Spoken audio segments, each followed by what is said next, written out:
जीवन भय से मुक्त समाज जनाए लगा बीतने समय सुहाना। असुर योजना रही बनाए बदला हार का लेना होगा। कुछ भी समझ में आवे ना घोर तपस्या लगे करने। आसन सुंभे निसुंभे लगाए लगे शक्तियां अर्जित करने।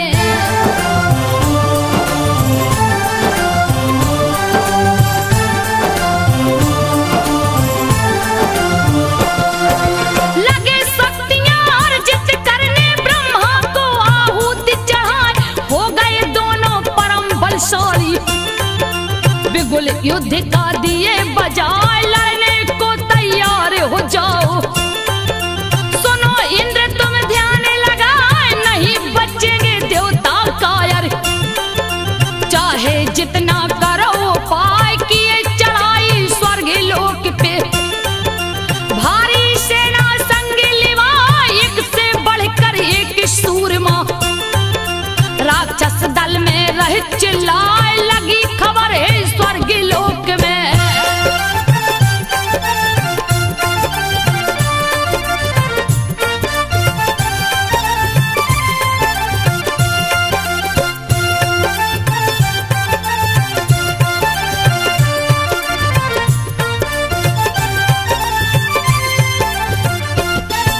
लगी खबर है स्वर्ग लोक में सुनकर इंद्र गए गुस्साए ले देवों की भारी सेना।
पर।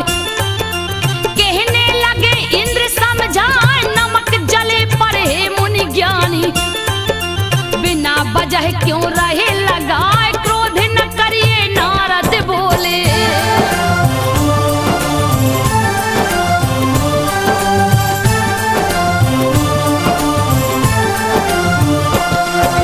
क्रोध न करिए नारद बोले, इंद्र देव से बात चिताए, कहने लगे तब सारे देवता, करिए मुनिवर कोई उपाय, कैसे वापस स्वर्ग मिलेगा,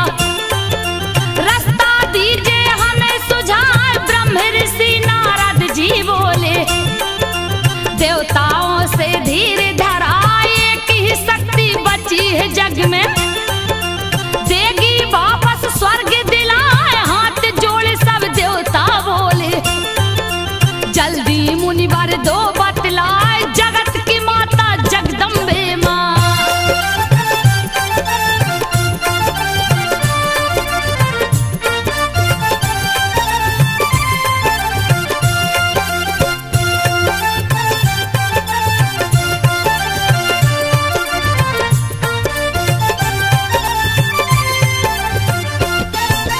जगत माता जगदम्बे भवानी सुमरन करिए, ध्यान लगाए, तब देवों को ध्यान है आया, कहाँ थमाए बात चिताए, संकट पड़े याद कर लेना, सुनकर पुकार जाऊंगी आए, चले सुमरने माँ को देवता।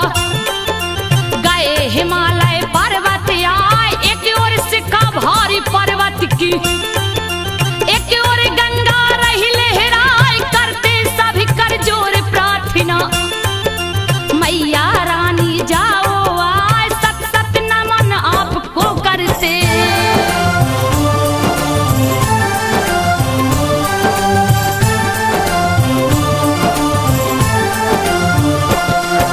सत सत नमन आपको करते, हम देवता गण शीस झुकाए, भागीरथी के पावन जल में करने को स्नान जनाए, तब तक पार्वती जी आई, देख देवों को रही मुस्काए, लगी पूछने उमा भवानी, कारण क्या है दो बतलाए, किसकी सुमरन बड़े जतन से हो रही है, जरा देव बताए। तब तक उनके शरीर कोश से दिव्य ज्योति निकली है आए, उसी ज्योति से माता रानी।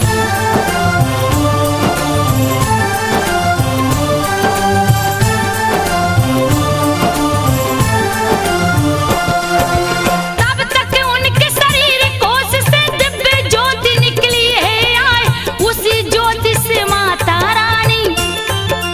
प्रकट हो रही, मन मुस्काए, काली हो गई पार्वती जी, रूप सुहाना रही सुहाए, दो दो रूप माता रानी का, देख देख नहीं जिया घाय, पार्वती जी से मैया जी कहने लगी कथा समझाए, शुंभ शुंभ दो पापी दानव, दिए युद्ध में इन्हें हराए, राजपाट सब छीन लिए हैं।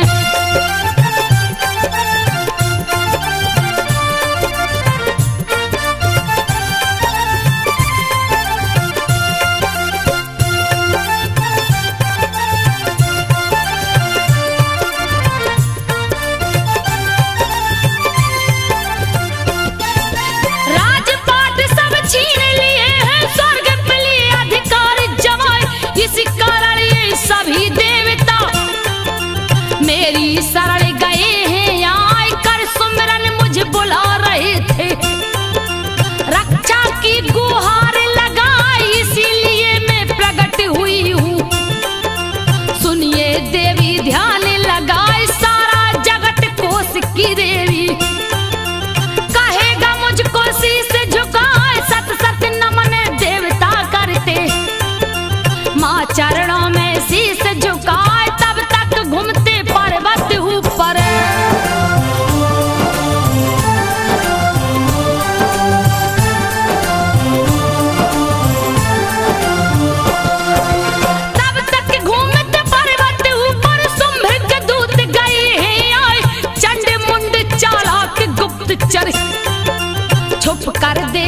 ध्यान लगाए, तीनों लोकों में सबसे सुंदर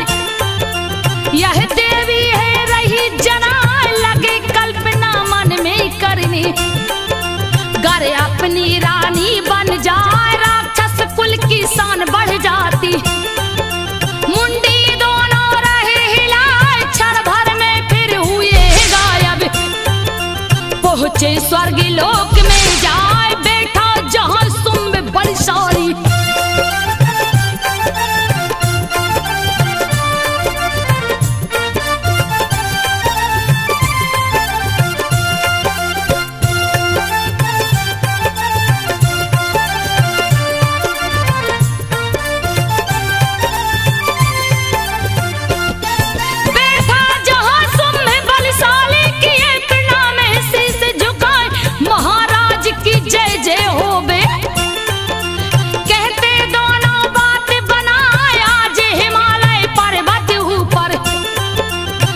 रज भारी गया दिखाए, तीनों लोक में सबसे सुंदर नारी एक गई है यार, दिव्य कांति है उसके तन की, दिव्य प्रकाश रही फैलाए है, अश्वरेश्वर पता लगाओ उस तिरिया का जल्दी जाए, हीरे जैसे आंखें उसकी,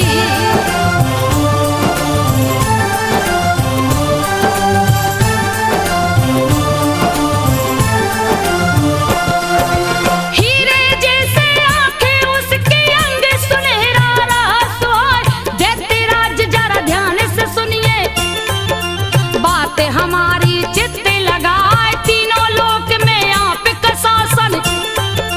आपकी कीर्ति रही गवाए, हीरे मोती जवाहर मणियां, शोभा आपकी रही बढ़ाए, रत्नों में वो महारत्न है, ऐसी स्त्री मिलेगी ना है, असुरेश्वर अपनी रानी, बना लीजिए उसको जाए, बढ़ जाएगी शान आपकी,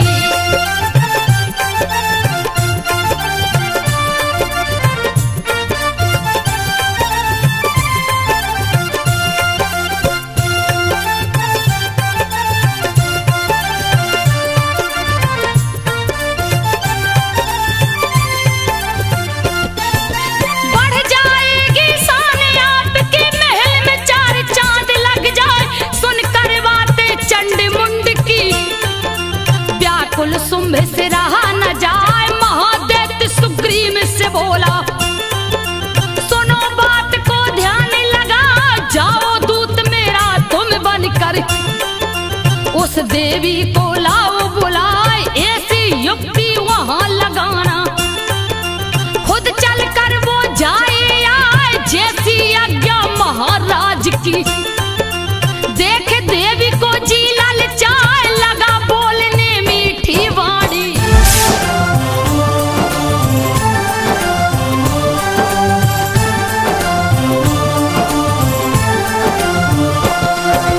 लगा बोलने मीठी वाणी, वह देवी को शीश झुकाए, राजाओं के जो राजा हैं, जिनसे तीनों लोक थर्राए, शुंभ है जिनका नाम है देवी, सुनो बात को ध्यान लगा, दूत उन्हीं का मैं हूँ आया, सुनो संदेशा ध्यान लगाए, सुन माता की बात निशाचर, कहने लगा बात समझा, तुम्हें नहीं मालूम है देवी, वरना बातें करती ना, तीनों लोक के जो परमेश्वर है,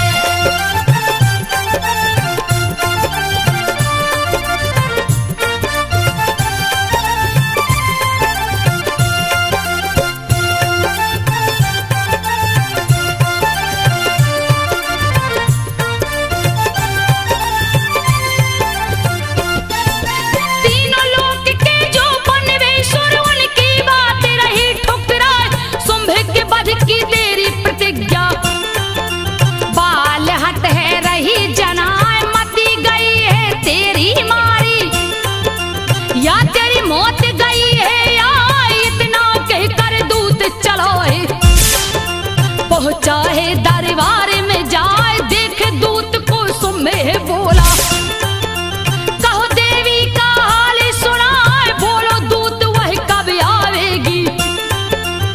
हाथी घोड़ा दूं भिजवाए, शीश झुका कर दूत बोला।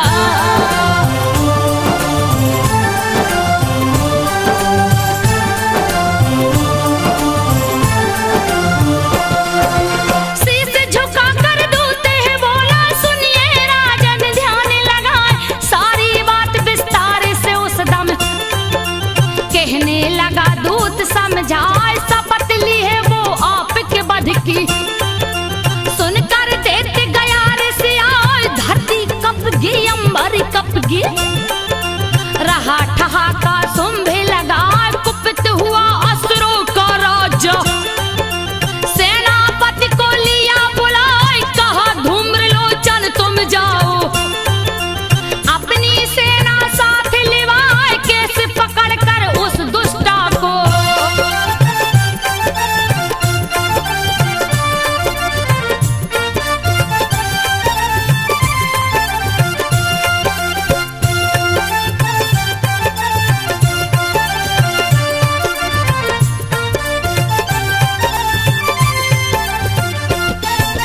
कैसे पकड़ कर उस दुष्टा को घसीट करके लाओ जाए, पाकर आज्ञा से निकले कर सेनापति चला हर साय, 60,000 असुरों की सेना लेकर गया हिमालय, सामने देख मूर्ख माता को कहने लगा बात ऋषियाय, ए दुष्टा तू साथ मेरे चल, सुम्हे ने सुम्हे रही बुलाए, वरना तेरा केस पकड़ कर घसीट कर दूंगा पहुंचाए, तब मैया मुस्का कर बोली।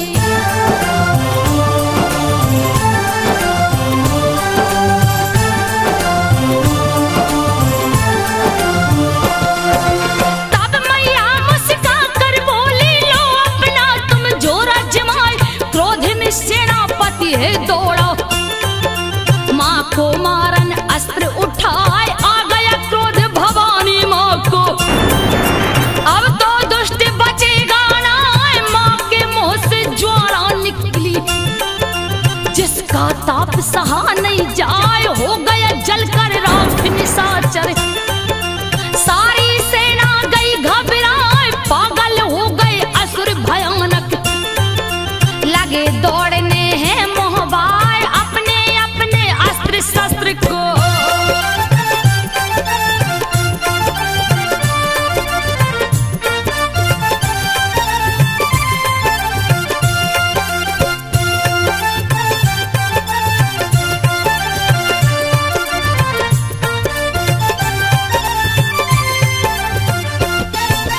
अपने अपने अस्त्र शस्त्र ले माँ के ऊपर रही चलाए, विकट रूप माता ने बनाकर बलि दुष्टों की रही चढ़ाई, एक और सिंह गर्जना करता, नींद मौत का रहा सुलाए, मार मार कितनों को पंजा, दिया लहू की नदी बहाए, पेट फाड़ कर किसी दुष्ट का, खून चूसता मौज मनाए, खत्म हुई दैत्यों की सेना, सुनकर सुम्भ गया घबराए, क्रोध के मारे हो गया पागल,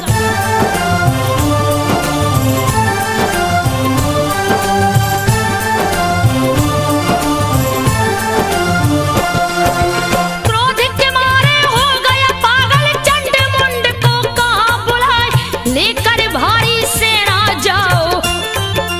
रण में दो उत्पात मचाए, किसी भी कीमत पर दुष्टा को लाकर सामने देव दिखाए, अगर नहीं संभव हो लाना, हत्या कर देना तुम जाए, पाकर आज्ञा देते राज की, भारी सेना चली सजाए, पहुंच गई सब पर्वत ऊपर, राक्षस जोर जोर चिल्लाए, बैठी देवी सिंह के ऊपर।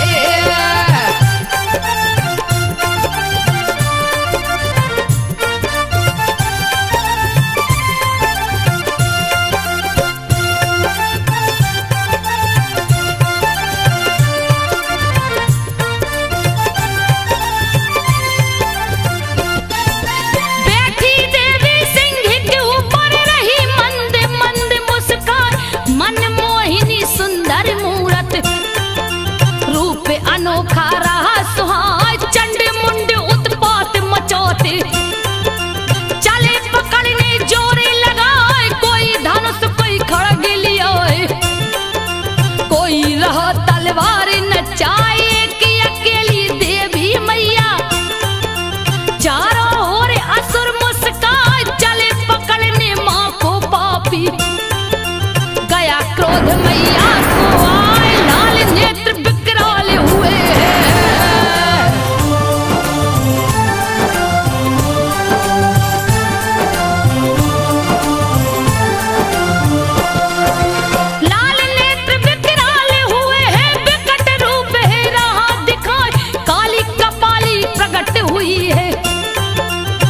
धरती अंबर गए थर्राए, चीता चर्म की साड़ी तन पर,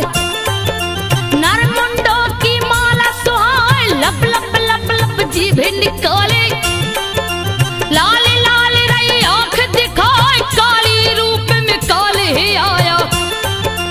अब तो असुर बचेंगे ना, लगी गर्जना करने मैया, हाथ में खप्पर रहा सुहाए, लगी पकड़ असुरों को खाने।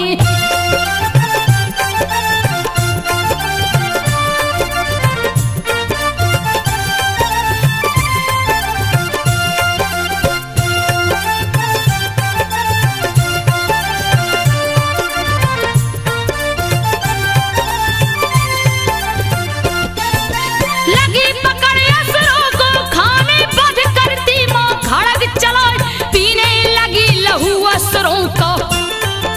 लगे भागने जान बचाए, हाथी घोड़ा बरछी वाला, खाने लगी मैया मोहबाई, एक एक बार में लाखों सैनिक, मुंह से काली रही चबाए, हो गया युद्ध का दृश्य भयानक। देखत जी बहुत ही घबराए, सारा तीरथ सैनिक मां खाती, देखे चंड मुंड गुर्राए, कुचल गए पैरों से कितने।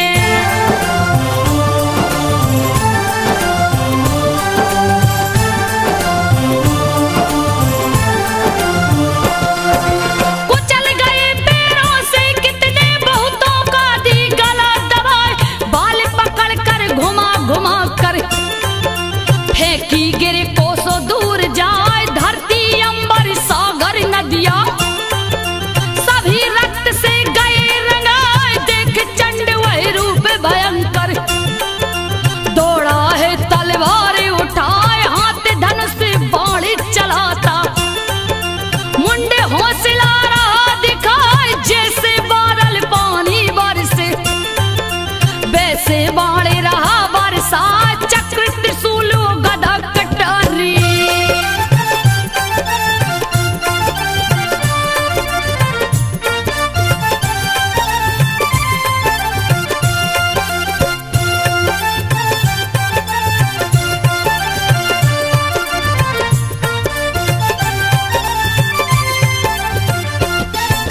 चक्र त्रिशूल गदा कटारी, मां के ऊपर रह चला, पर मैया काली जगदम्बा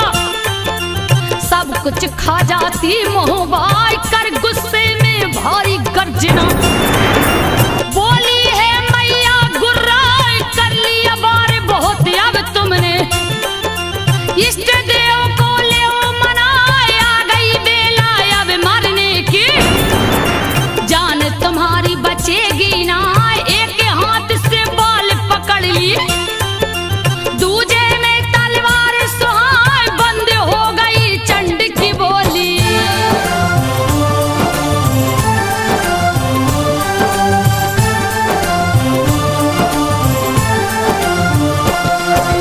बंद हो गई चंड की बोली, हाथ पांव खूब रहा हिलाए, फिर मां ने तलवार चलाया, धड़ से गर्दन गे अलगाए, चंड मरा देख मुंडे दौड़ा, ले हाथों में अस्त्र उठाए, करता वार मैया के ऊपर, पापी दानव खूब गुर्राए, देख के उसकी हरकत मां को, भारी क्रोध गया है आए, मैया ने तलवार उठाकर, दुष्ट के ऊपर दिया चला, एक ही वार से गर्दन उसकी।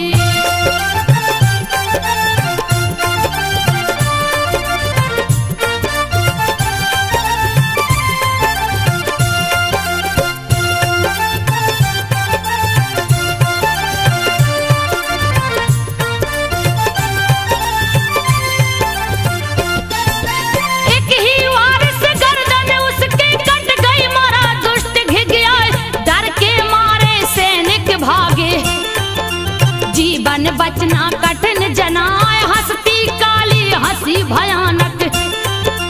असुरों को रही मां दौड़ाए, चंड मुंड की मुंडी लेकर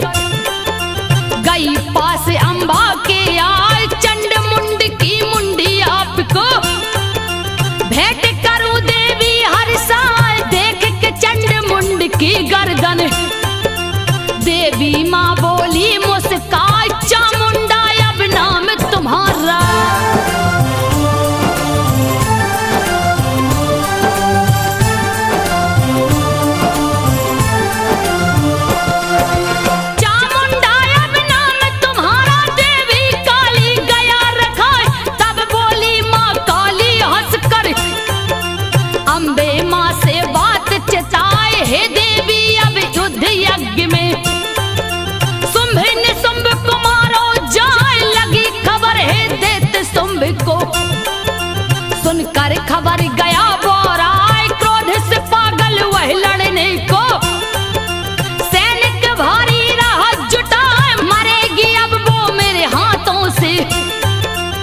मौत गई है उसकी आय, दिया आदेश है दूत बुला करे।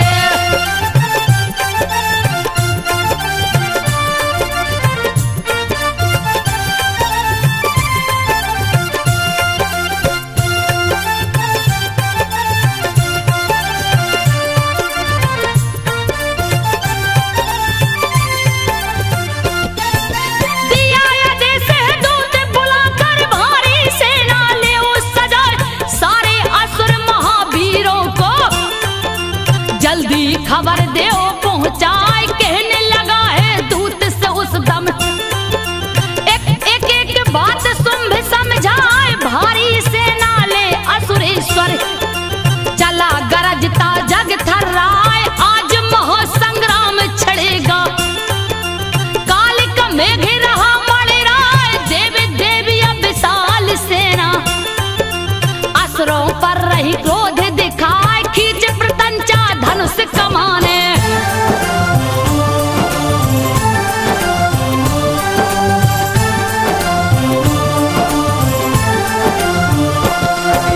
खींच प्रतंचा धनुष कमाने, धरती अंबर दिया गुंजाए, हो गया उग्र रूप काली का, लगी गरजने है गुर्राए, चारों ओर असुरों की सेना, खड़ी घेर कर रही मुस्काए, हाहाकार मचा देवों में, रहे ठहाका असुर लगाए, जुटे देवता नभ मंडल में, युद्ध का करने लगे उपाय, ब्रह्मा विष्णु शिव के तन से, निकल देवी मां गई है आज, जितने देवता उतनी देवी।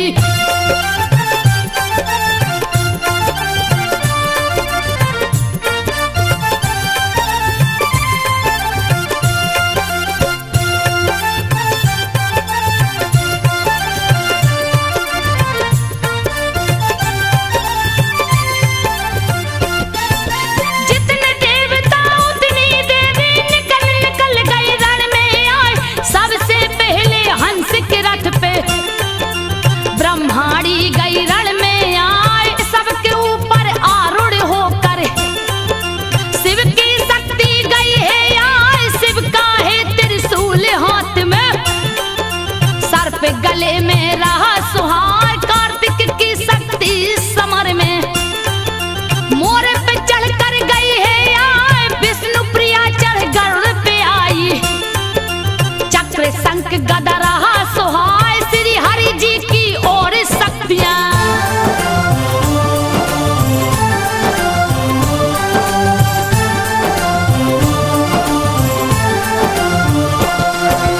श्री हरि जी की और शक्तियां बराह रूप धर गई हैं आए, नर से रूप धर आई भवानी, भारी गर्जना रही सुनाई, इंद्र की शक्ति वज्र हाथ ली, ऐरावत चढ़ गई है आए, देख समय शिव शंकर बोले,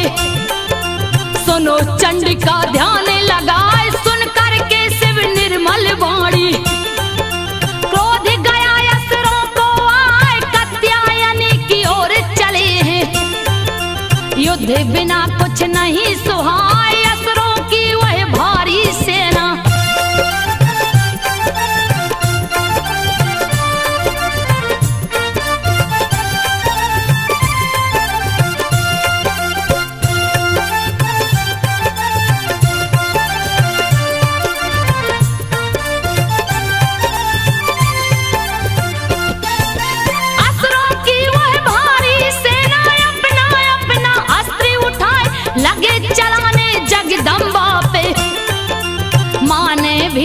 धनुष उठाए, लगी चलाने तीर धनुष से, असुरों से नहीं बेग सहाय, तब तक काली सामने आ गई, महाकाल का रूप बनाए, लगी मारने असुरों को मां, बीच समर में मां दौड़ाए, ब्रह्माणी असुरों के बीच में, ब्रह्म की शक्ति रही दिखाई, छिड़क देती जब जल महारानी,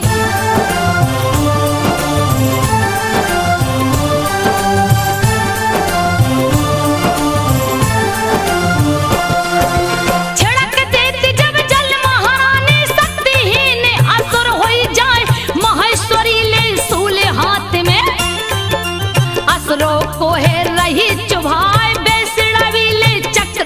दर्शन।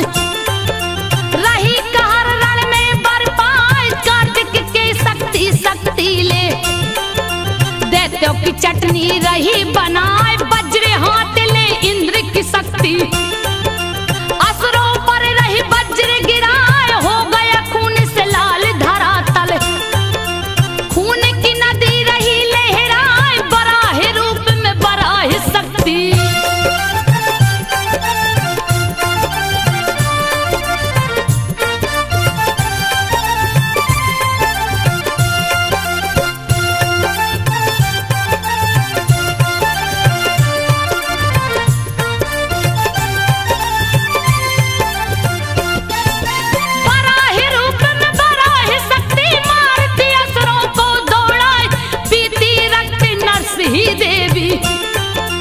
सिहनाद से जग थर्राए शिवदूती के अट्टहास से, मर गए कितने मोह बिचकाए जो गिर गया वो उठ नहीं पाया, पैरों तले वो गया कुचाए लगी दौड़ने सभी देवियां। लगता कालश्यम गया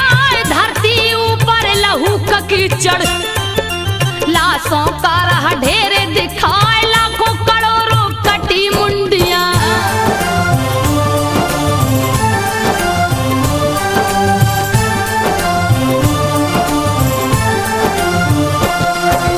लाखों करोड़ों कटी मुंडियां रणभूमि में रही दिखाए, देखो जिधर लाशों का मेला, पीती काली लहू दिखाए लगे भागने दानव डर से।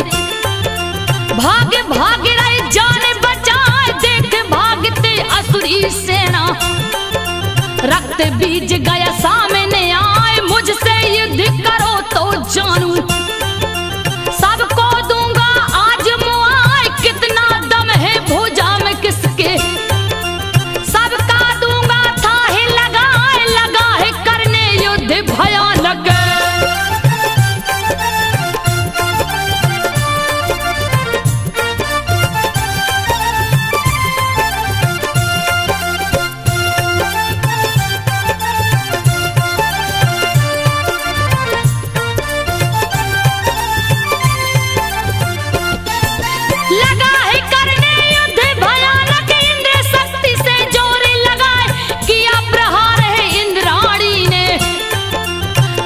बीज पर वज्र चलाए रक्त बीज हुआ वज्र से घायल, फिर भी हंसता जोर लगाए रक्त लगा धरनी में गिरने। फिर तो आफत गई है आज जितना रक्त जमी पे गिरता, उतना रक्त बीज मुस्काए जहां देखो तहां वही खड़ा है। बात समझ में आवे ना करने लगे सब युद्ध भयानक।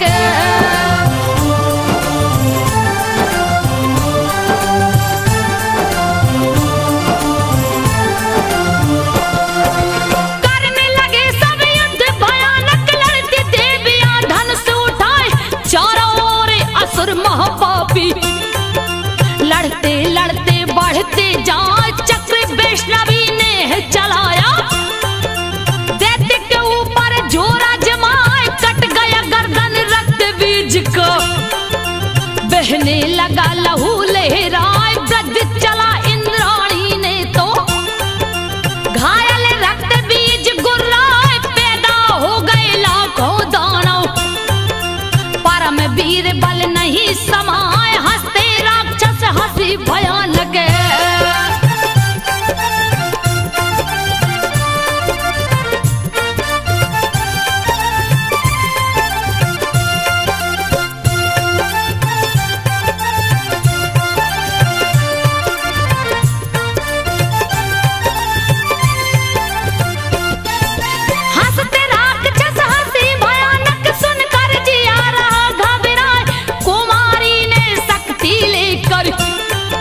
रही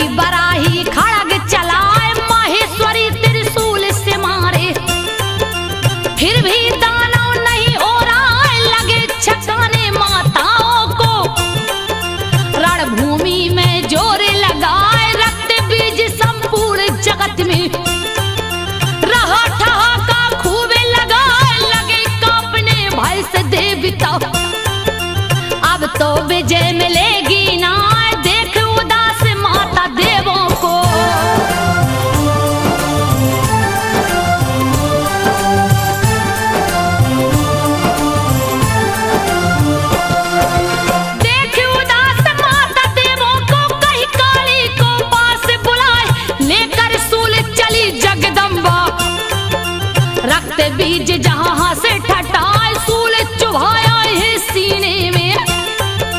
गिरने लगा लहू बहरा लगी है पीने लहू चामुंडा, लहू भर गया है मुंह में जाए पैदा मुंह से दाना हो गए, काली हंस हंस गई चबाए माँ के ऊपर गदा चलाया, पापी रक्त बीज बोराए तन के असर नहीं हुआ चोट का।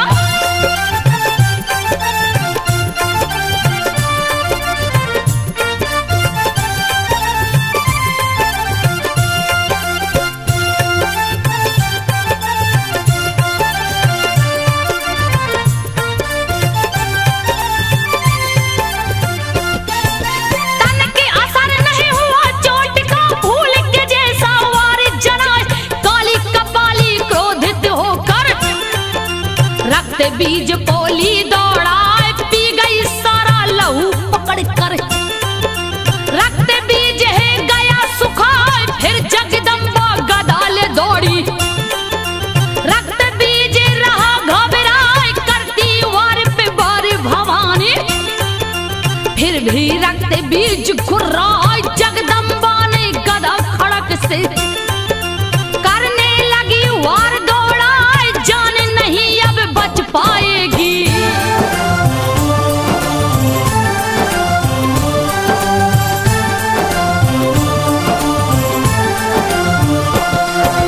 जान नहीं अब बच पाएगी, डर से असुर रहा घबराए, शक्ति छीड़ हो गई है उसकी,